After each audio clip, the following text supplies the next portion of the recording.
Dear Diary, as much as my country's problems keep my attention, it's my family that always must come first.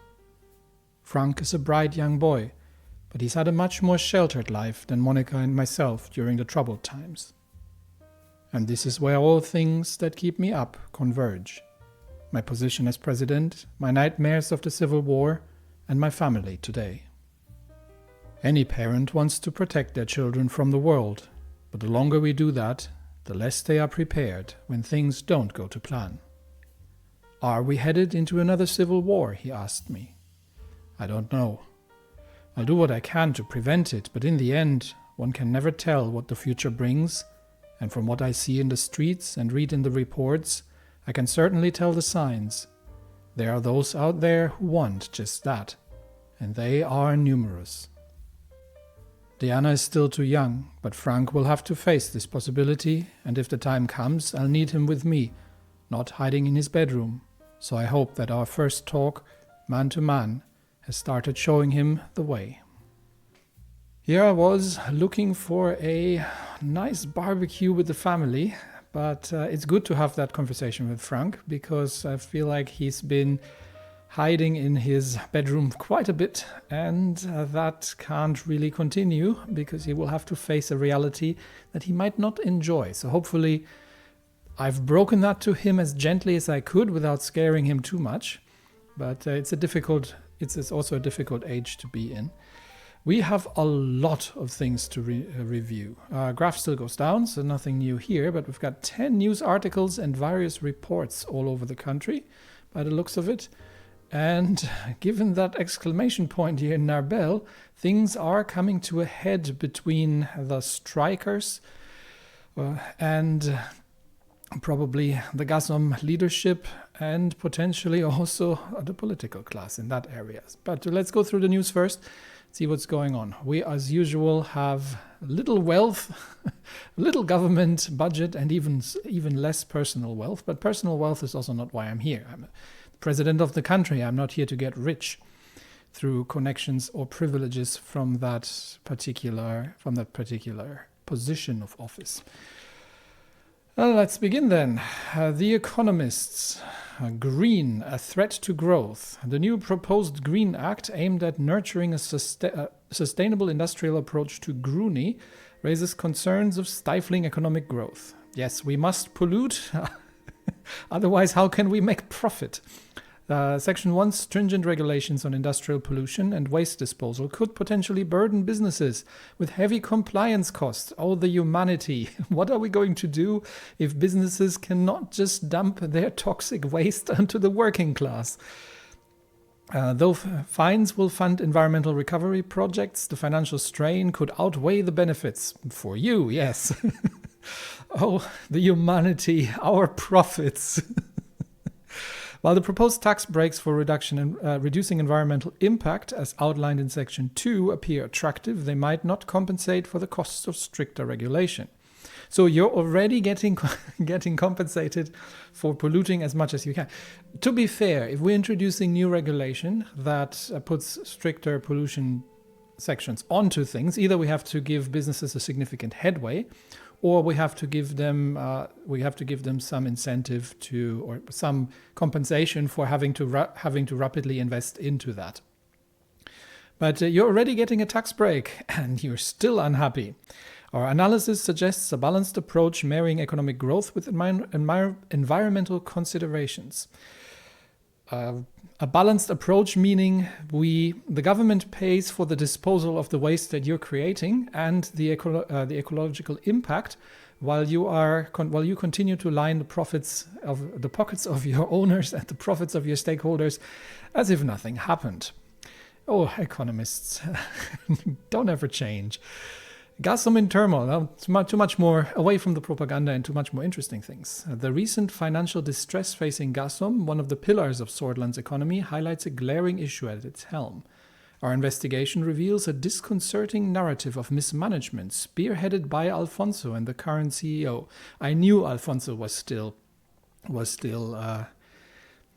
power there, just because he stepped down from this position of CEO doesn't. Because of conflict of interests, and I'm making very big air quotes here. So certainly hasn't changed his position of power in there. Known to maintain close ties with Minister Manger. I knew it. I knew there was something about this guy. Okay, so I need to note that he actually has close ties to the current CEO. Evidently, their leadership is characterized by a striking absence of cost-cutting initiatives and measures to enhance operational efficiency. Gazprom, formerly a beacon of economic prosperity, is now struggling under the weight of poor leadership, underscoring the urgent need for a managerial overhaul. Now, we can't take this at face value. This can go two ways. So either, what's not debatable is that Gazprom is in trouble. We know this already because of the strikes, because of the broken promises to the labor force, and because of I think it was I really need to look that up in one of the earlier episodes. I think it was a gas platform, a drilling platform offshore that is under permanent maintenance, something like that. So it's entirely possible that this is due to corruption and mismanagement involving Alfonso, the current CEO, and a certain Mr. Manger. Or the economists would like to trump that up because they have their own vested interests here in terms of talking down our domestic energy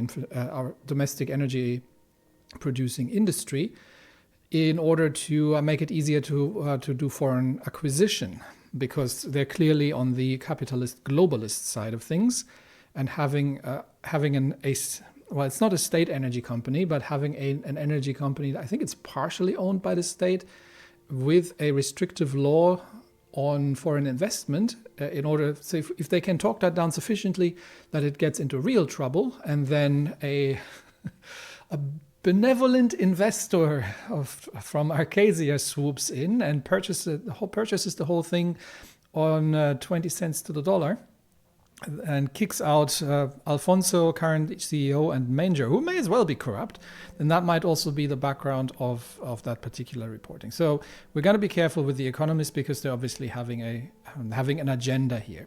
But yeah, I am starting to get increasingly suspicious of Mr. Manger, and we'll definitely have to get the investigation started at some point. All right, so that's the Economist done. Wholesort Post, the Green Act, a misdirected effort. Okay, Wholesort Post is generally, I think I said center right. So let's see what they're up about. The Green Act, heavily backed by the PFJP, seems out of touch with the prevailing political climate in the country. It suggests a disconnect between policymakers and the ordinary Swedish citizen, whose immediate concerns are more likely to center around the economy, job security, and social services. While environmental conservation is important, it should not overshadow the more pressing needs of the people. One hopes future policies will better reflect the realities and priorities of the Swedish people. I haven't even seen this, have I? This is not part of the Tourism Act, as far as I remember. This was more directed towards the industry. So of course they're pro industry, although they do have a point, and that's also not to be missed here. We have to be careful with these kind of things in order not to rush that in and destroy heavy industry in the process.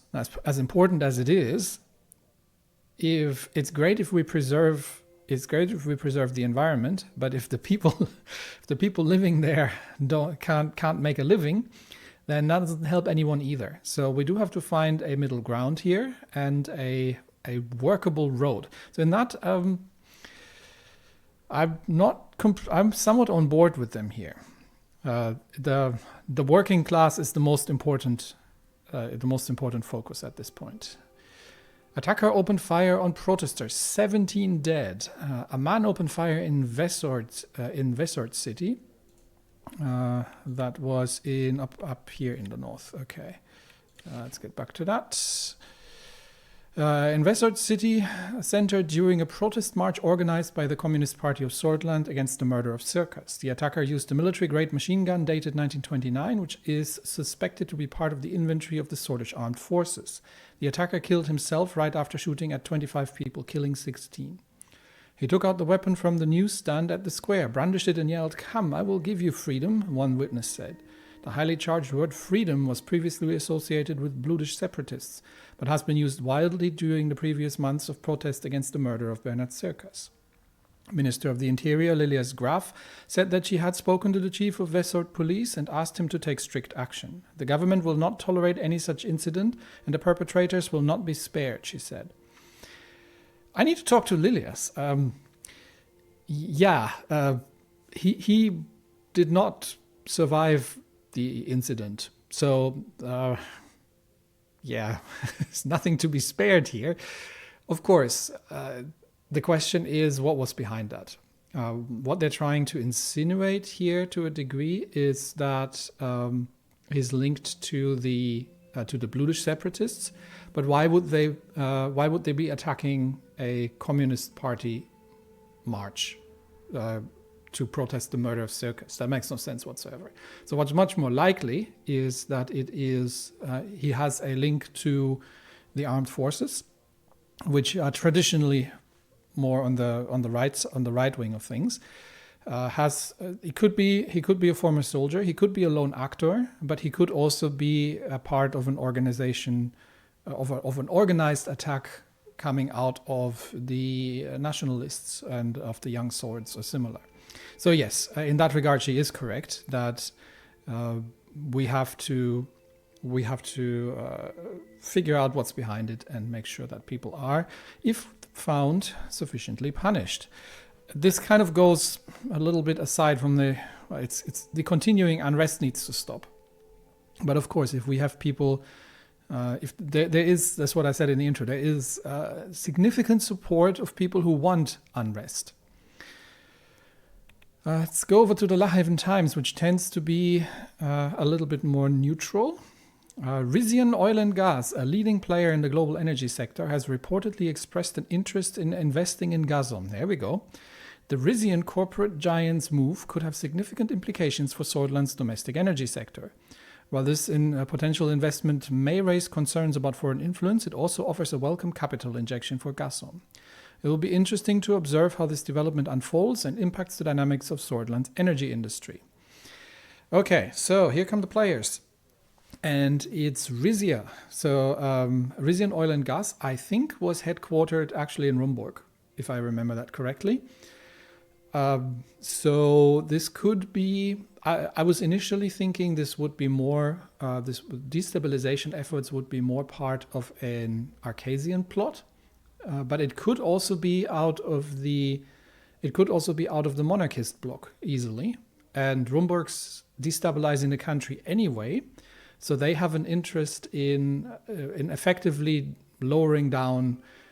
I don't know if the company is publicly traded, but lowering down the share price would be great for a hostile takeover, or generally creating a situation in which we would be more likely to drop legislative blocks against foreign investment. And they're trying to obviously monopolize the natural resources around the area, which gives them significant leverage. So there's both an economic sector here, but there's also a political sector here, because if Rayne and by extension Rumburg have leverage over our energy production, then that makes it significantly more difficult in terms of resisting any kind of conflict. The FC Gelsord and FC Anrika derby has been postponed due to protests, not the soccer. One of the most anticipated matches between FC Gelsord and FC Anrika was postponed because of the intense protests in the city of Anrika. Yeah, we actually have a lockdown there, aren't we? Or some form of curfew. The league has issued the following statement regarding the situation. Due to safety reasons, the players are compromised during this time of trouble. We have decided to postpone the game. Moreover, we stand in solidarity with the fans, our players, and the people of Anrika in the fight against injustice. Mayor Curtin Leste has also made a statement. It is a tragic day of Swordland where the president himself refused to act in the face of communism. It is said that inaction breeds doubt and fear. Thus, I fear that the spread of communism has sown deeper inside the heart of the nation than we thought. However, I and the people of Anrika will never stop fighting for the soul of our great country. So I think we can conclude relatively, because this is a USP mayor, and we can conclude relatively clearly that the mayor is of the conservative wing of our party, because he's clearly rambling about it's all the fault of these pesky communists that are doing all these things, and they've even destroyed the football. Did we actually have... oh, there we go. He is an actual person, so he's an actual character. So he's not just an anonymous NPC of sorts, let me say it that way. Let's see, where does he come from? Was elected mayor, cultural festival. He was appointed by Seoul as the new mayor. Promoted the city's cultural heritage, invested in renovating monuments, increased tourism greatly, expanded greatly in size, become the logistical center of Greater Holsworth region. He was re-elected 3 times in a row, becoming the longest-serving mayor in the history of Swordland. Over the years, he became very popular among the Swordish nationalists and the conservatives for his public speeches and accomplishments as mayor. He is considered to be the most well-known mayor in all of Swordland, as well as one of the most popular figures in the USP.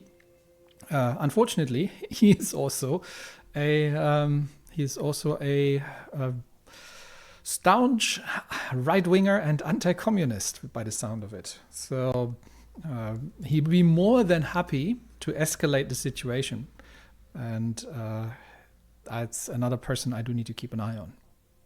This actually highlights an interesting problem that we're going to be having, because if we are moving east, I feel like we are... Is he actually listed here? No, he's not. If we are to move east, and in that to move closer to United Kontana, we are going to have significant problems within the party. This could lead to all kinds of issues with the assembly causing trouble, and especially I don't know how strong the factions are. I know that we have a reformist faction, which is the one that's working with Richter right now, and I know that we have a nationalist conservative faction. We've also got Tory, who is the was it her? I think it was her.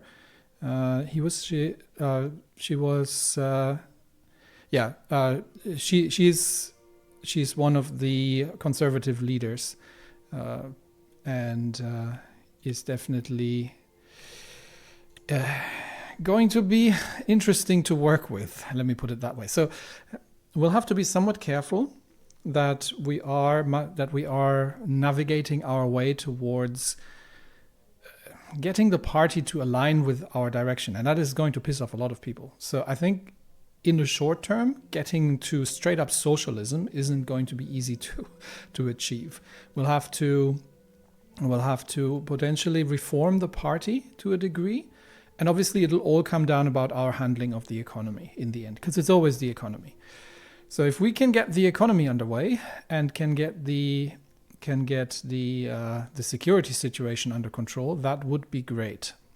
All right, back to the news for now. Let's see what the Radical has to say. Undemocratic elections of Swordland. What's he going now?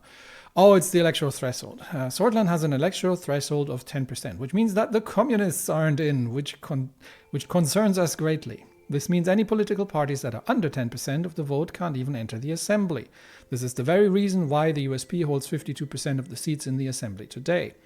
It is also the reason why the largest ethnic minority of Swordland is non-existent in Swordish politics. One of the reasons.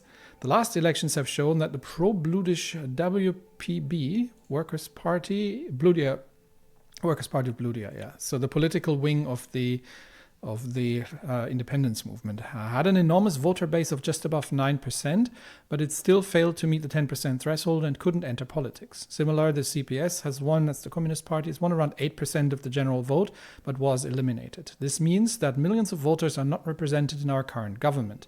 Moreover, this has benefited the USP the most and gave them the lawmaking power. The undemocratic threshold needs to be lowered down so that there is true representation in the assembly and a true representation of our voices. No one can call Swordland a democracy without a decrease or a constitutional proposal that does not include such change democratic. That's an interesting one. So there's pros and cons on that, because if you have too low of an electoral threshold and you get too many small fractional parties in, getting a working majority in the legislative becomes really, really difficult. And you end up with situations where either you just have consistently failing coalitions because you're trying to cram too many disparate political parties into one coalition to actually get the majority, which then at the very first conflict breaks apart. It also gives small parties potentially undue leverage. So let's say you have a large party and it makes a coalition with several small parties just to get barely into the majority, which means that each small party has potentially a blocking minority for any kind of work or any kind of decision, where they say, no, we'll break the coalition and not carry that unless you do what we want.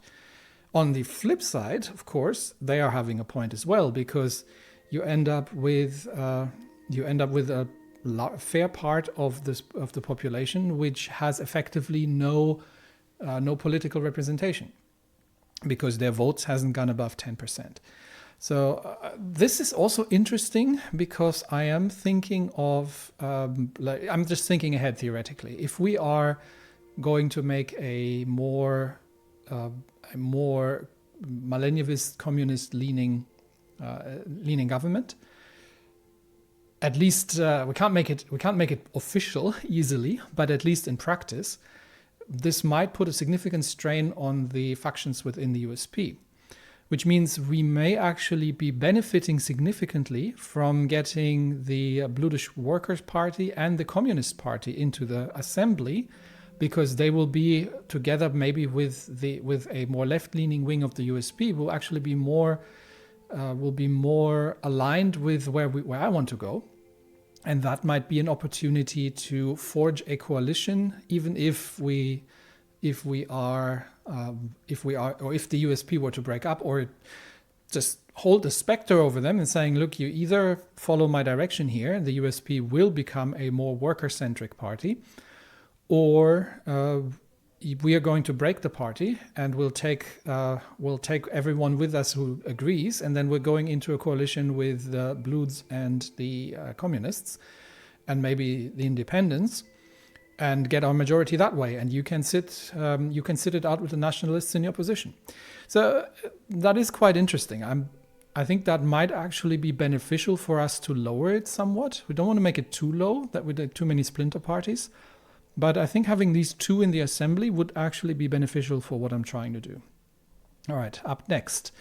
The imperative Green Bill awaits signature. Okay, so I haven't signed it yet. The proposed Green Act, championed by forward-thinking members of the Assembly, could be a transformative step for Swordland. The act, if signed by President Rayne, would introduce stricter regulations on industrial pollution and waste disposal, providing a much-needed push towards environmental responsibility. Particularly in Gruni, businesses that fail to meet these new standards would face fines, the revenue of which would contribute to environmental recovery projects. Simultaneously, those demonstrating significant reduction in their environmental impact would enjoy tax breaks. Okay, so we are doing... I haven't seen the bill yet. As usual, I read about these things in the news first before I actually get it on my desk. But... So we're not necessarily giving businesses tax breaks because of the new restrictions or the new policies we're implementing, but we are incentivizing using tax breaks to clean up their act effectively. The creation of a small investment fund for eco-friendly practices represents a pioneering approach to industrial sustainability. It's high time we put the environment at the heart of our policymaking. We urge President Rayne to sign this crucial legislation. again, the radical doesn't see the full picture because they are radical. Because we do obviously have to also be careful. We are in the midst of a full-on economic recession, and that these sort of policies have to be timed correctly. Or at least we'll have to make sure that they don't make that situation worse. Because surely the radical would agree with me that if all these businesses go under because of too aggressive fines that we suddenly implement, then a lot of people will lose their jobs. The economy is going to get worse. Unrest in the streets, dogs and cats living together, all these kind of things. And that would not be good for anyone either. So you can't have it both ways. We'll have to find a compromise there. And it'll come down to what the bill actually looks like. We'll see about this. Lastly, the geopolitico. I still don't know if these guys are neutral or if these guys are in a particular camp geopolitically. CSP's worker report under scrutiny. A recent report on workers' rights released by a reformist faction within the Container Security Pact has stirred international discourse, attracting both considerable attention and critical skepticism. While the report offers an ostensibly comprehensive overview of labor conditions within CSP member nations, that is kind of important because that's sort of what it's all about, right? Critics argue that the data could benefit from a more nuanced and detailed analysis. Okay, so far you haven't said anything.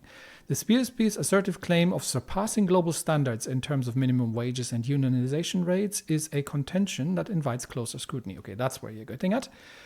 It remains essential to distinguish between stated policy objectives and the actual situation on the ground, considering the complexity of labor dynamics. The debate underlines the need for transparency in evaluating such claims and reinforces the importance of independent verification. So effectively what you're saying is they've claimed that labor standards in the Container Security Pact are superior, but they're lying because what they're actually claiming is the policy goal, but not the actual implementation of the policy on the ground. This may or may not be true depending on their respective geopolitical camp that they're coming from, but doesn't concern us too much. UNRWA broadens economic horizons. UNRWA is taking strategic steps towards diversifying its economic portfolio with a keen focus on investing in energy exporting nations. Okay. This approach not only... Okay, I'm going to have to... Federation of Unrecognized Isles. So, hang on. They were going to invest in energy exporting nations, so that could be us. Economic strength lies in the dominance of... I don't think it's on map, actually. Offshore energy extraction and maritime exploration. Steep environmental cost, yep, understandable. Advanced naval vessels and aircraft carriers are world-renowned. Production and operations contribute to the nation's high carbon emissions. UNRWA remains a powerful maritime nation. Institutions shaped by the adventurous spirit of its pirate heritage. Okay. Tortuga. Maritime education is high. Environmental conservation limited. Prioritizes maintaining its economic influence and naval superiority, often at the expense of its environment. So the Federation of Unrecognized Isles, where is this place? Strategically located archipelago between the continents. I think there were some reports about, I don't think it's on the map. I think there were some, I've looked for that already last time. Sorry, by the way, if you already answered that in the comments, I am recording a little ahead at this point, so I might not actually have read the comments yet. But if anybody mentioned it already where it is on the map, then that would help with that. But let me get back to there we go, Codex. So there are a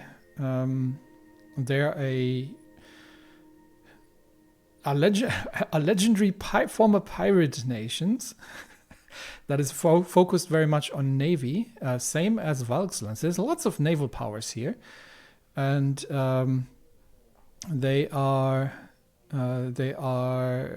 big into hydrocarbon extraction, but have some economic problems out of the whole thing.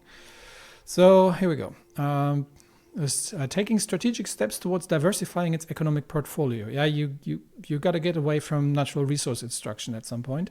with a keen focus on investing in energy exporting nations. So that could be us. So this approach not only indicates UNRWA's intent to strengthen its economic stability, but also underlines its foresight in recognizing the burgeoning value of energy sectors worldwide. Additionally, UNRWA appears to be charting an innovative path by expressing a commitment to financially support nations outside the ambit of ATO and CSP influence. Okay, this indicates a clear intent towards fostering global neutrality, marking a potential deviation from the conventional alignment with major power blocs. As this approach takes shape, the international community will be closely monitoring its potential impact on the global economic landscape. Okay, so UNRWA is interested in investment, and they are actually doing this on a neutral platform. So outside the two big blocks, which is quite fascinating. Given that they are a strong naval power and an island nation, I guess they have somewhat of a privileged position in that. But I'm going to have to see what opportunities we have, because I am currently thinking of using our natural resources as a... So one thing is clear. Natural resource demand is high globally. And that is a significant, especially when it comes to energy, that is a significant opportunity for us to potentially come to the point of that we can use that as leverage. So what I'm hoping for is that we can offer either investment opportunities or lucrative contracts or better prices to, let's say, the Continental Security Pact, and in return for, well, alignment, investment, and military protection from Rumburg. Something like that. So we'll see where this goes. Anyway, that's the news. Let's see what has gone wrong now, because so far the reports are all pretty negative. There are actually some foreign stuff. Let's continue with the foreign stuff at first then. So the ATO pledges financial and military aid to Agnolia. Okay. In an emphatic display of international solidarity, the Acasian Treaty Organization has committed significant financial and military aid to Agnolia. They have absolutely no other intention besides being just a generous humanitarians that they are. Located in the heart of eastern Maricopa, the region rife with geopolitical complexities, Agnolia stands at the crossroads of economic challenges and potential security threats from Rumburg and Valksland. This aid package is designed to enhance Agnolia's economic stability and bolster its military capabilities, fortifying it against possible CSP advances and further Rumburg hostilities. As part of the ATO's larger goal to secure its capitalist allies against the spread of socialism, the assistance displays the ATO's commitment to supporting its member nations in their time of need. So the carrot is pretty clear here. If we are to align with Agnolia, we could get the same treatment effectively, which we don't want to. Can we hear something from these folks or from these folks? I'm still missing the diplomatic outreach. We need to get that underway. It is urgent, because if we don't pick sides in time, things get hot. Then it's becoming a lot more. We're in a much worse negotiating position when it comes to potential alliances or memberships. Because if a nation is already at war, it obviously means any potential alliance would drag the allies into that war. And we've just seen the Guild of Royal Allies actually strengthening their connections as well, and that would make it significantly harder. So I'm really scratching my feet here. We need to start reaching out eastwards. Anyway, Kingdom of Risia. What do we have to say here? Risian Oil and Gas has extended a co-investment proposal for Sordland's ambitious Gazprom energy venture. King Romulus emphasized the bilateral benefits of such a cooperation and its potential in bolstering the region's energy security. He also stressed that this collaborative venture could form the bedrock of a stronger economic alliance, further binding our nations. And are they playing good cop, bad cop here with Rumburg? And effectively, Rumburg drums up a military threat on our borders. then arms insurrectionists, causes destabilization inside the nation, and then then Risia swoops in and says, you know what?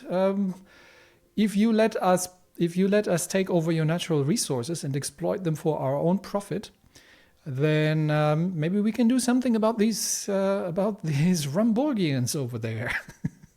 Because they are our friends, and if we're owning this, then they certainly wouldn't do anything to damage that.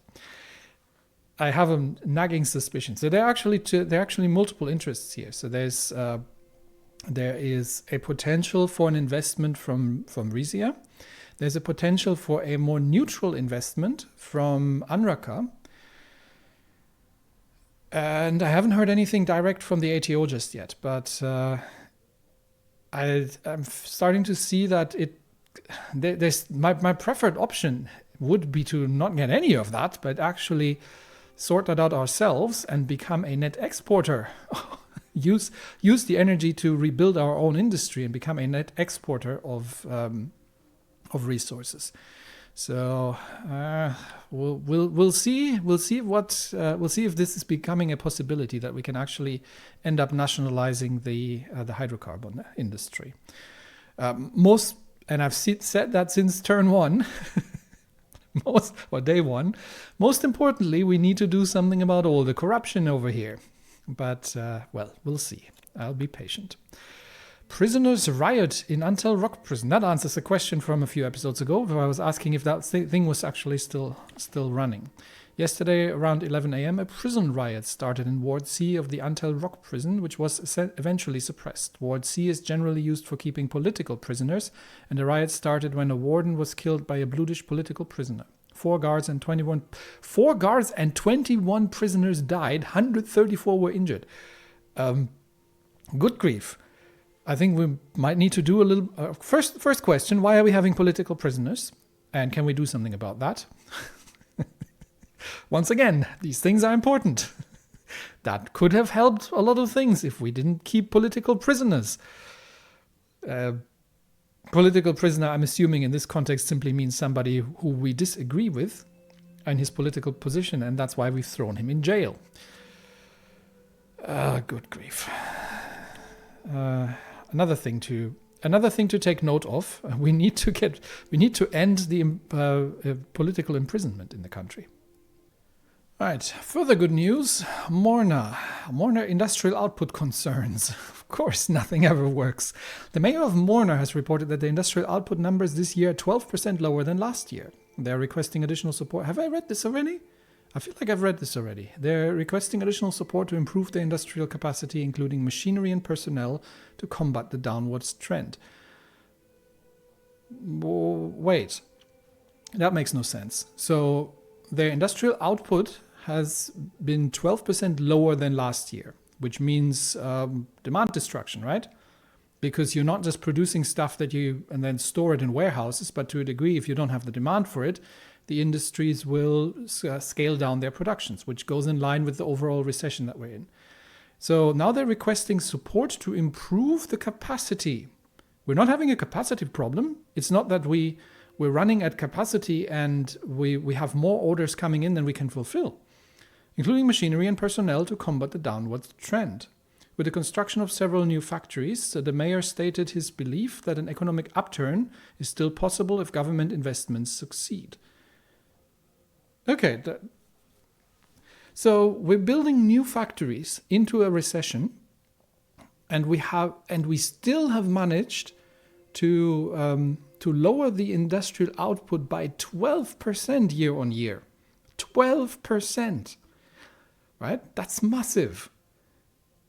So we're clearly building capacity here that we don't need, or that's not economically viable because we have no demand. Now, what are we producing in Morna? Let's see if we can figure that out. Shows this industrialization period. Okay, let's see. So this is forestry, right? So okay, so this is the timber industry. So we're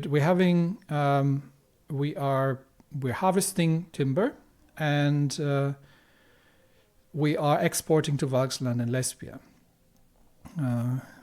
The big companies offer relatively good wages. They also cause a lot of pollution and damage to nature in the area. That does tend to happen if you're cutting down the forests. This has drawn the attention of the Nature Preservation Foundation. We also had problems with education in the area. So we've got timber. We've got the Nedam Mining Group. Woodland Forestry and Swordfish Grid Corporation employ a large portion of the populace. Okay, so what's the Nedam Mining Group doing? State-owned mining corporation, Eastmerkopa, one of the two state-owned enterprises among the big four. It primarily operates Laurenbergia, but also limited operations in Vale and Lesbia and Agnolia. Corporation was formed, quickly rose. Yeah, but what are they actually doing? Its largest extracted resources are coal, gold, and diamonds. Okay, coal, gold, and diamonds. Finally, we're getting somewhere. So that's what we're digging up from the ground. So we've got, we have the, Swordfish Grid. Swordfish Grid is just power, right? Yeah, that's energy infrastructure. Obviously, because if you are doing mining, then power becomes a limiting factor very quickly. So you need lots of power. Usually, though, diesel and things to run mines, and forestry as well, because normally where you're going to dig things up or chop things down, you tend not to have electrical infrastructure. So you need to have a portable source of high-density energy, which is usually fuels. Okay, nearly 40% of all goods from Morna are exported overseas, but there is no nearby port to ship the goods away. The forces goods to travel to Holsort and then Conriad, creating logistical delays and cost. Forest and wildlife surrounding city is praised by many. The fact that the city is large and pollutant forces people who want to enjoy nature to go to Narbel and Velsort. Artifacts from the migration period underneath certain parts of the city. These are revealed during new construction projects and cause delays due to excavations. There are also two reasons people go to Morna. It's either to get a job or to make one. Okay. So, heavy industry. So we got forestry, so logging and potentially processing of raw timber. I don't know if we have anything further down the value chain, so furniture, construction materials, anything of that sort. And we've got mining, presumably, coal, gold, and diamonds.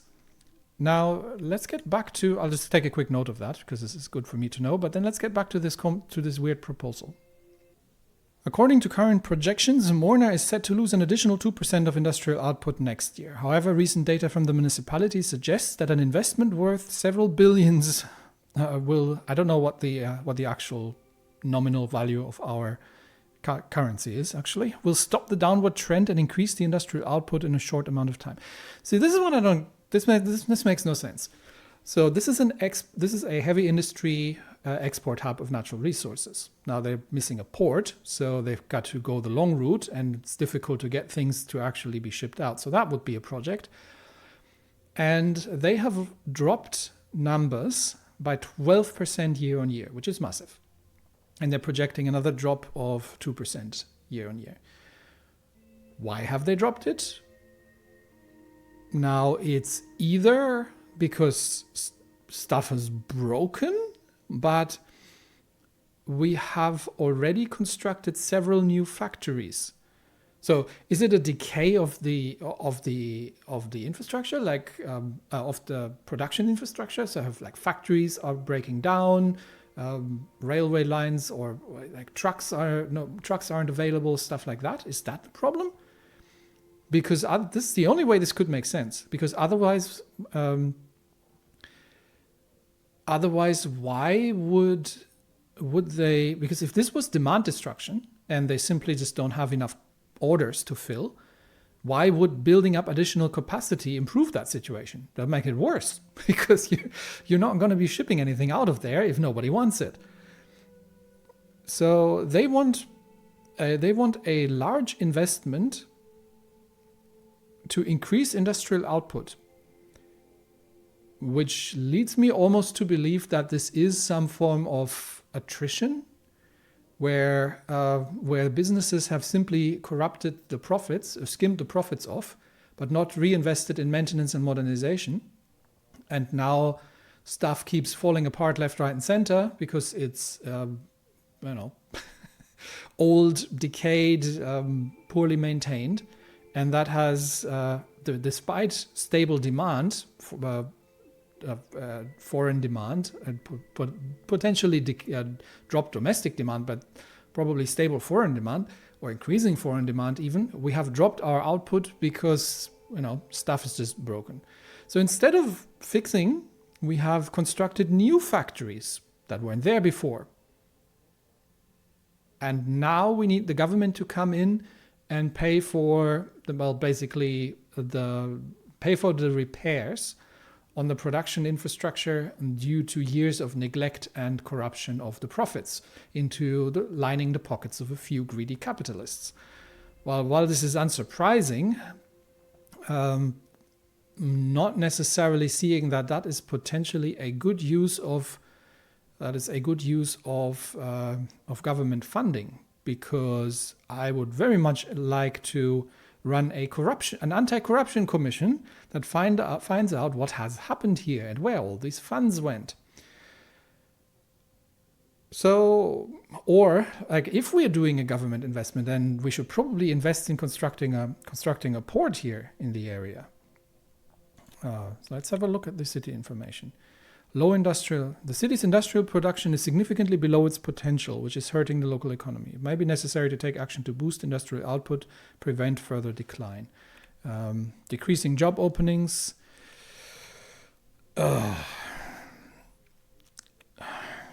This sounds like a you problem, not like a me problem, to be honest. Why? Why did this happen? This is weird. I don't like this.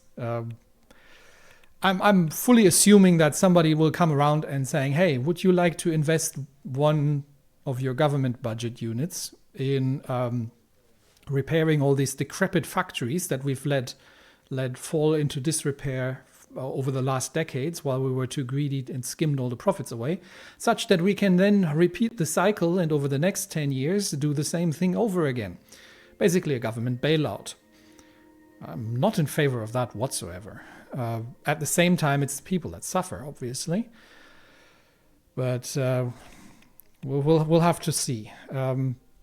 I wish that these things would not trickle in, because this is forcing me to make decisions based on not necessarily knowing what kind of economic item comes up tomorrow, and that just nobody told me about. So I might have to do another tour through the cities and see what their actual problems are right now.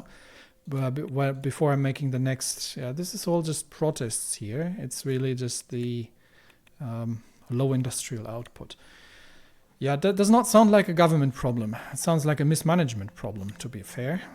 Honestly, we need to do something about the whole management class, because the level of corruption and incompetence around here is frankly staggering. All right, we've got two more reports. We have a report on the reforms, and we've got the L1 report from the Sorter State Corporation. Let's begin with the L1. Give me some positive news for a change.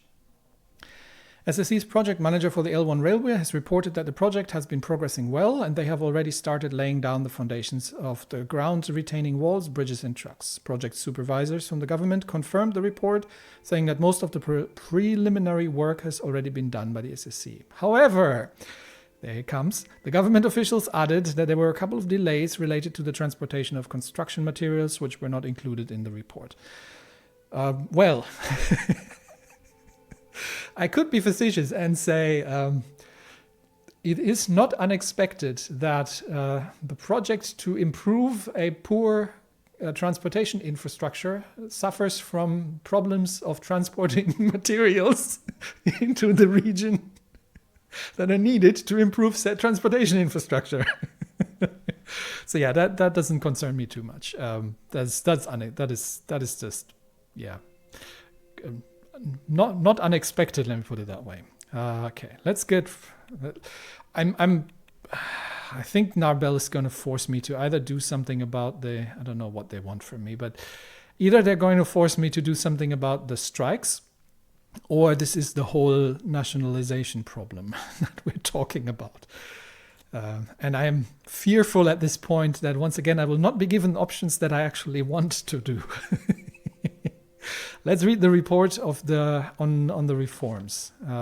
This is going to be the constitutional one. Members of the USP, led by Clavin and the reformist wing of the party, clarified their demands from the government in the party congress. For the upcoming constitutional reform, Albin Clavin stated that without ministry reforms, they won't be able to stand behind the new reform package. Okay, Clavin, he was one of Alfonso's debaters. Let me double check what I have on Clavin. Yeah, I have noted that potentially corrupt, for sure, a globalist, and clearly interested in making reforms that get him more power, because he actually wanted to be. He didn't get much support for his own candidacy, so he's been supporting me, and obviously had his own agenda behind the scenes that they want to get reforms through. Unfortunately, this report doesn't tell me what ministry reforms he would actually like to see, which makes it rather difficult for me to say if I agree with him or not. But he's already blackmailing, so either I get what I want, or it's basically buy my support by giving me what I politically want. And we'll have to be careful, because he might be somebody who is definitely looking at the more capitalist globalist side of things. If my notes got that right, because I certainly can't remember what that was at the time. Okay, that has been a lot of information. So let's have a look what's going on in Narbel. Oh no, I'm actually going to be visiting Narbel. That's good, because they've got strikes going on there. So maybe I can have a word with the Communist Party and with the Single Labor Union, and ensure or reassure them of my political support, that we are in this together and we want the same thing. I was traveling to the snow-covered city of Narbel in the Nargis region for the Rural Development Forum organized by the Ministry of Health and the Ministry of Education. Shouldn't be Mr. Manger around here somewhere. I don't trust that guy at all. The mountainous city was infamously one of Swordland's poorest. It had a gritty edge, and its people were hardy and wary. Even after the discovery of gas and oil in the area, years of neglect by the central government were apparent on the buildings and the general infrastructure. The natural resources were now under the control of Gasom, which elevated the corporation to a place of power. Yeah, they're probably going to be running more. This is highly corrupt to begin with, but they're probably more or less running the government and the police force at the place. My task in this forum was mainly symbolic. Fake smiles and handshakes with oil barons, meeting with local politicians, but most importantly of all, making sure that Narbel did not feel like it was forgotten by the government.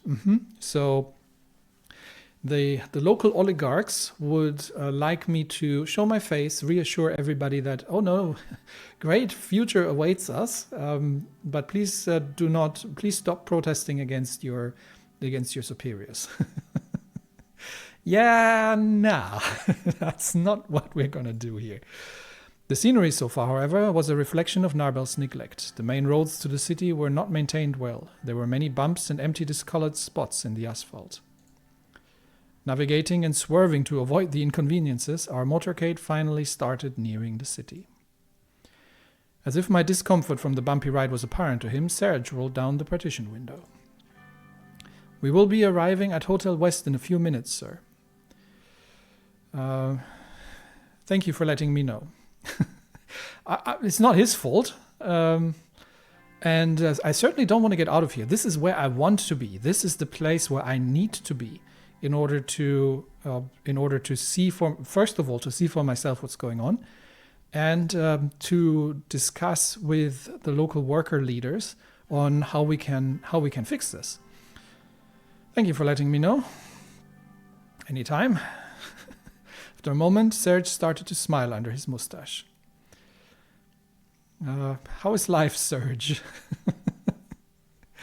Yeah, I like Serge, and given that he is my bodyguard, it's good for us to have a good connection. How is life, Serge? Sir, I just want to say it has been great these last 2 months. As you know, my wife Susan recently gave birth to our son, and now my daughter just started at a very good high school in Holsord. That's great news, Serge. I'm happy for you. I appreciate it, sir, truly. I was worried that I wouldn't be able to afford a good private school if she scored less in the entrance exams.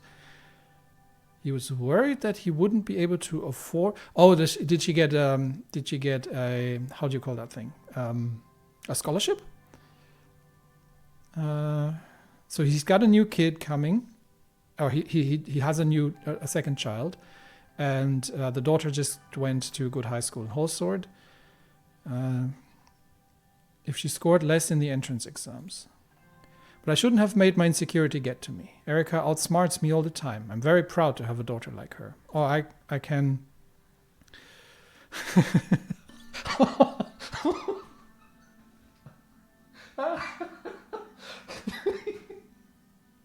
Good grief. Good grief, game. So that means she must have gotten the smarts from her mother. My gosh. Occasionally the game throws me curveballs like that. So there's definitely a path in here where Anton Rayne is a complete and utter jerk. We've had that during the inauguration ball, where we had the option to basically tell my wife that she needs to stay in the kitchen, and now this kind of hammer. Okay, so his wife is Susan, his daughter is Erica.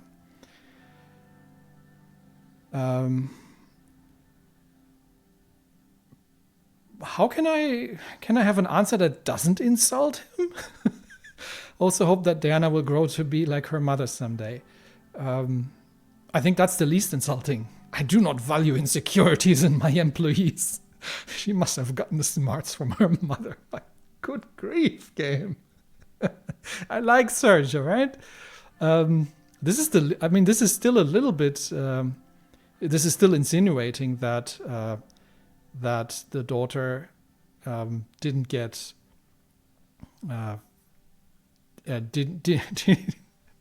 did get that from her mother, not from him. I mean, he did say that she outsmarts him, but still, I mean, my good grief. I also hope that Diana will grow to be like her mother someday. Yes.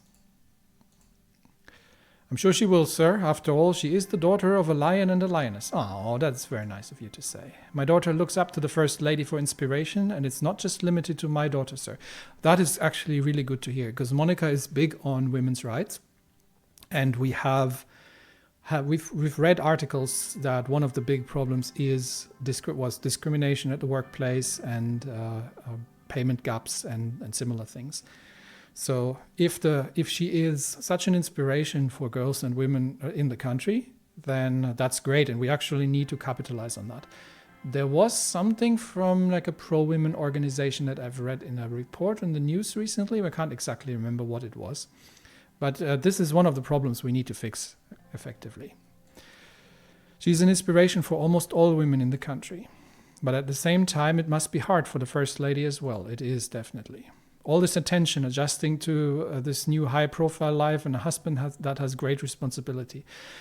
Yeah, she was struggling. I realized that during the conversation after the assassination of Circus. She was struggling, trying to compose herself, sort of, and trying to maintain a sort of normalcy at home, which didn't fly with anybody. But I actually might definitely have to talk to her again and make sure that she's all right, and that she doesn't get overburdened as well. It is hard for both of us. Yes, it is. It definitely is, because I just don't get enough time with my family, and to make sure that they are adjusting to all these changes. And at the same time, I can see that this is not easy for her as well. We sometimes forget the important people in life between all the responsibility and rush. Truer words have rarely been spoken, Serge. You know, those we care for. I agree. Serge continued after a moment of silence. Is there something that I'm not noticing? Did he make a mistake where he was choosing his responsibility over family or over someone he cared for, and then that backfired on him? We'll see. Keep that in mind. Have I told you, sir? We named my son Georg. The doctor said he's very healthy, and thankfully so is my wife. That's good news.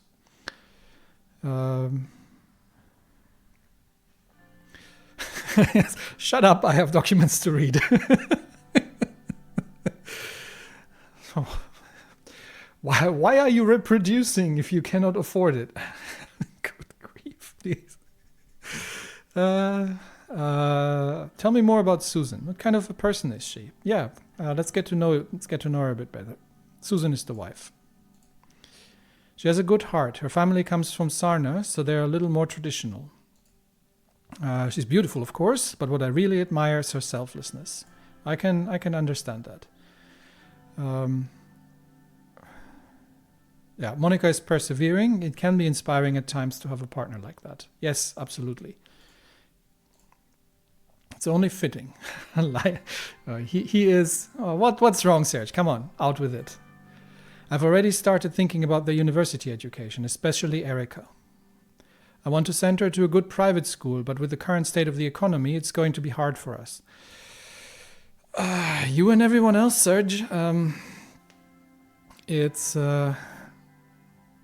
Look, at the end of the day, yes, we want the best for our children, but we also have. Well, everyone also has to face reality, and it doesn't necessarily have to be the private school in the end. If they are bright and they can go to there must be good public schools. I don't actually know what kind of education system we have. Do we have public schools? How are they comparing to private schools? But yeah, I see. So he's worried about finances, clearly. I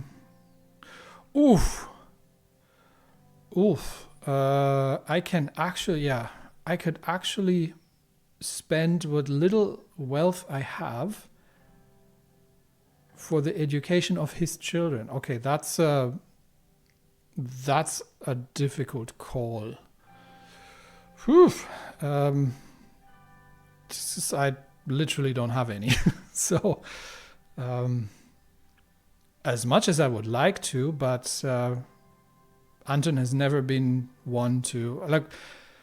I see what you're doing here, game. Like, oh, if you had taken the bribes from Tusk, then you could have used it for good.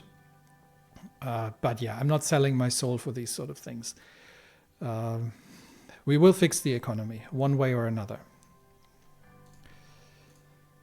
If anyone can, that's you, Mr. President. Thank you, Serge. Whoa! Hit a major pothole and a bump which lifted us up in our seats for a second. This is unacceptable. We need to invest in infrastructure here. Yes. If we've learned anything on the past month of retreat, it's that the local infrastructure is in dire need of modernization. We need to invest in infrastructure here. I would love to. But yeah, that's... I think the question rather is going to be... actually, I don't know. Is that a... what's the system that we've set up here for... Is it a state level for infrastructure or is it federal level for infrastructure? Are you okay? Yes, sir, I hope the car is fine too. Motorcade began approaching the hotel. The Hotel West was supposedly the best hotel in Narbel. The large 25-story main building was undoubtedly one of the taller and more expensive buildings in the city. It towered over the nearby slums and had been a target for protests when it was first built, I can imagine.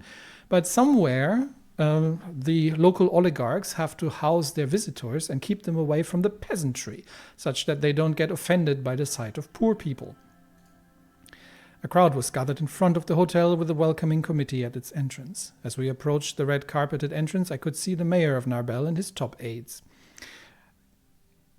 I'm already... let's have a quick look. The mayor is USP. Okay. So he's from my party, but he will have to answer for some things, I think. Serge got out of the car and opened the door. He bowed his head respectfully and gestured towards the entrance. See you later, Serge. Thank you, sir. Likewise. As soon as I left the vehicle, the fresh air of Narbel filled my lungs. Almost immediately, everyone present in the crowd flocked over to me with an excessive display of courtesy, smiles and handshakes while I donned the mask of a politician. A mask that I was very used to. And I think given the time we've spent on discussions, we can probably leave it at that. We've got more news to go through. We've got a few reports coming in, and then we'll continue the conversation in Narbel next time, and we will see how things are going. Poor Serge. Yeah, we definitely need to get the economy under control, because he's not the only one, right? A lot of people are looking to improve their own economic situation. They're trying to look out for their family. And they are under economic strain, and it's a difficult life for them because the economic situation is not right. And I wish we could fix it all, but at the root of it is corruption, graft, bribery and corruption, rampant as it is, and the pillaging of the nation's wealth by the capitalist elites and their cronies. And that is where we have to eventually put the wedge in and get the sledgehammer and do something about it, preferably.